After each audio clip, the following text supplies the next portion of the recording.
Weekly analysis కనుక చూసుకున్నట్లయితే ఇక్కడ మార్కెట్ అనేది బుల్లిష్ సైడ్ మూవ్ అయింది.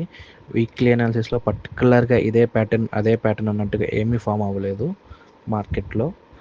ఇంకొకటి ఇది సపోర్ట్ దగ్గర కూడా అయితే ఏమీ పర్టికులర్గా లేదు.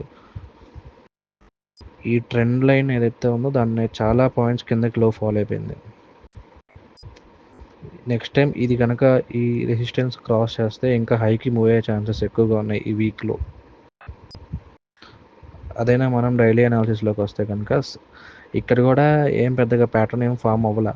నార్మల్గానే ఒక బుల్లిష్ క్యాండిల్ మూవ్ అయింది.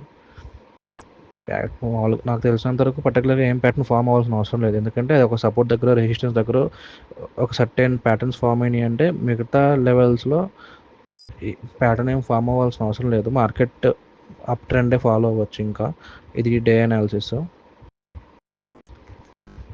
ఇక్కడ మనం చూసుకున్నట్లయితే ఇది ఒక స్పిన్నింగ్ బాటమ్ అనుకోవచ్చు.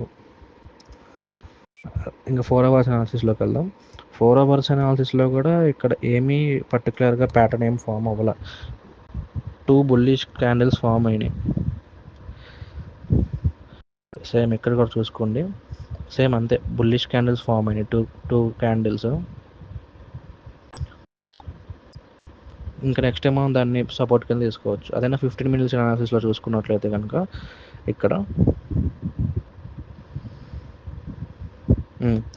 ఇక్కడ ఏదైతే ఉండేది బుల్లిష్ అండ్ గల్ఫింగ్ బార్ అనమాట. అది ఇంపల్స్, రీట్రేస్మెంట్, మళ్ళీ ఇంపల్స్.